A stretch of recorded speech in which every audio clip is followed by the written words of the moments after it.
C'est avec beaucoup de plaisir qu'on vous retrouve pour ce troisième numéro de Sujet à la Une. Nous sommes dans l'antre du sport ivoirien. Je parle du sport roi, le football. Et c'est dans le stade Félix Houphouët-Boigny, bien sûr, qu'on se retrouve aujourd'hui. Pas pour parler de football, mais plutôt pour parler d'Office national des sports, l'ONS. Et c'est bien sûr dans quelques secondes. Suivez mon regard.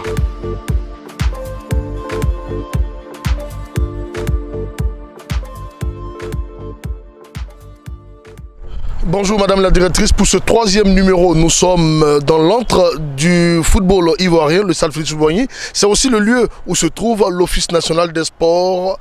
C'est avec la directrice que nous sommes aujourd'hui. Bonjour. Bonjour Sébastien, bienvenue donc dans notre stade mythique, le stade Félix Houphouët-Boigny, qui abrite en tout cas le siège de la Direction générale de l'Office national des sports. Alors l'Office national des sports est un établissement public national qui a été créé par décret numéro 80-1300 du 12 décembre 1980. Alors, mais en mars 2014, il y a un décret, notamment celui le numéro 130 du 20 mars 2014, est venu renforcer en tout cas les missions, l'organisation et le fonctionnement de l'Office national des sports. Alors, merci bien pour cette première réponse. Où en sommes-nous avec ce fameux programme, le Précis, qui devrait permettre la restructuration ou la mise en œuvre de certaines infrastructures? Ok, je vais vous donner un peu l'historique du Précis. Vous savez que l'Office national gère en tout cas 20 infrastructures sportives de l'État. Donc ces 20 infrastructures sportives de l'État ont été créées à l'occasion des fêtes tournantes de l'indépendance ou à l'occasion en tout cas de l'organisation de grandes compétitions africaines. Alors aujourd'hui, ces infrastructures au nombre de 20 sont dans un état de dégradation très avancé, même si certaines ont eu la chance d'être réhabilitées à l'occasion des Jeux de la francophonie. Mais beaucoup reste à faire. Alors donc je dirais que ce sont des infrastructures dont l'âge varie entre 30 et 50 ans. Ça date vraiment. Vraiment. Alors, avec le constat de cette dégradation, l'État a autorisé en tout cas l'exécution du Précis. Voilà, le Précis qui est le programme de réhabilitation, de construction et d'équipement d'infrastructures sportives. Donc, il a été autorisé par décret, bien sûr, en 2012. Et en 2014, nous avons vu en tout cas les premières infrastructures être exécutées. Donc en 2014, nous avons mis en exécution 10 infrastructures sur toute l'étendue du territoire.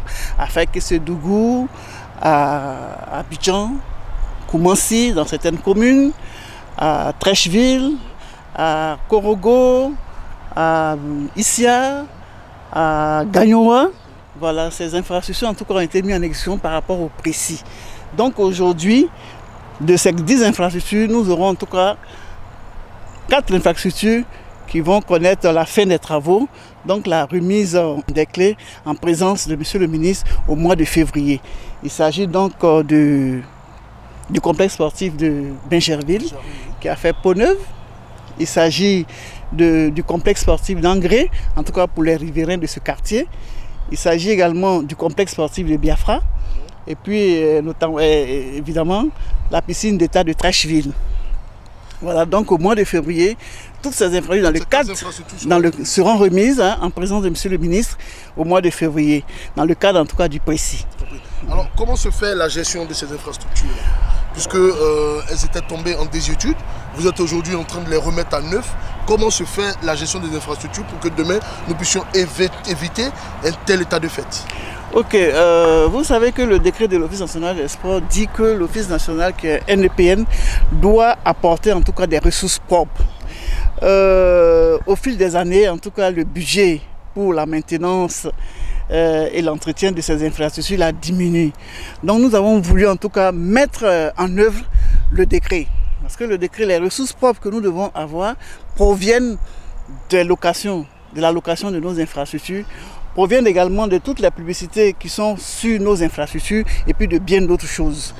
Donc c'est dans ce cadre-là que nous avons également bénéficié d'une grille tarifaire qui a été élaborée est validée en tout cas par le conseil de gestion.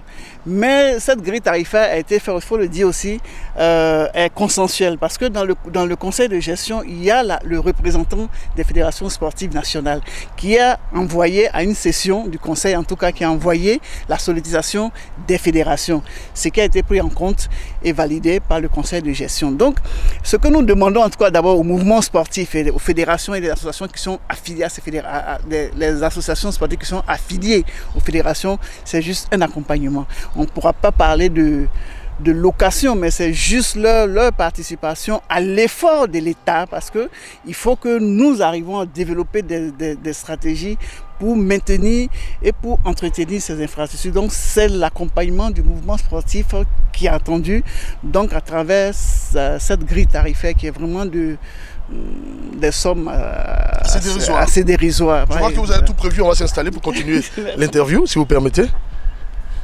Alors, en dehors des infrastructures, vous avez aussi la gestion des compétitions sportives. Pourriez-vous nous donner plus d'informations sur le mode de gestion des compétitions? Ok, merci. Au niveau de l'ONS, en tout cas, nous avons dans notre budget le financement de certaines compétitions de clubs, mais des clubs qui sont statutairement qualifiés à ces compétitions-là. C'est-à-dire, le championnat a eu lieu et les clubs qui sont sortis champions au deuxième, ça dépend des tests de leur structure internationale. Et donc, c'est au niveau des clubs que nous faisons ce financement-là. Et puis, il y a également aussi au niveau du budget de l'Office national des sports, il y a également le financement des CAN, spécial CAN pour les éléphants, spécial CAN et mondial.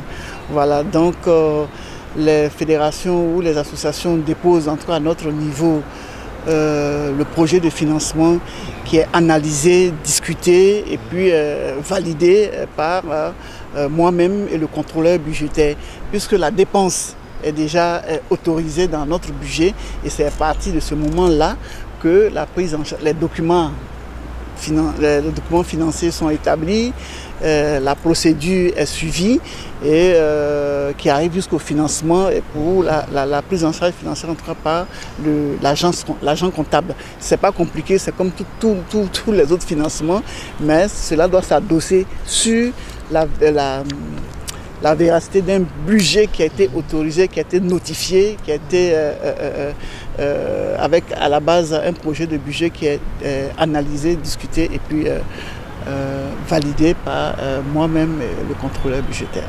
Est-ce que dans cet exercice, vous avez des satisfactions ou des difficultés?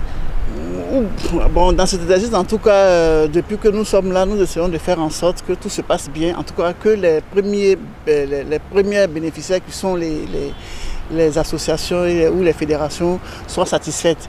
Et je pense que depuis 1 an et que je suis là, les choses se passent très bien. Nous avons trouvé avec le contrôleur budgétaire, avec l'agent comptable. Une baguette magique pour tout changer? Pas une baguette magique, mais des procédures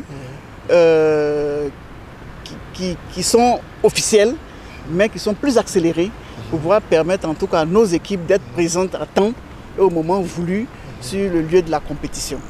Merci bien, nous sommes donc au terme de cette émission.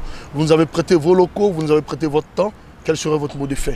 Nous sommes en 2018, Sébastien, alors je voudrais profiter en tout cas de la nouvelle année pour souhaiter mes vœux à tous les mouvements sportifs. L'année dernière, il y a eu des résultats, des performances très significatives.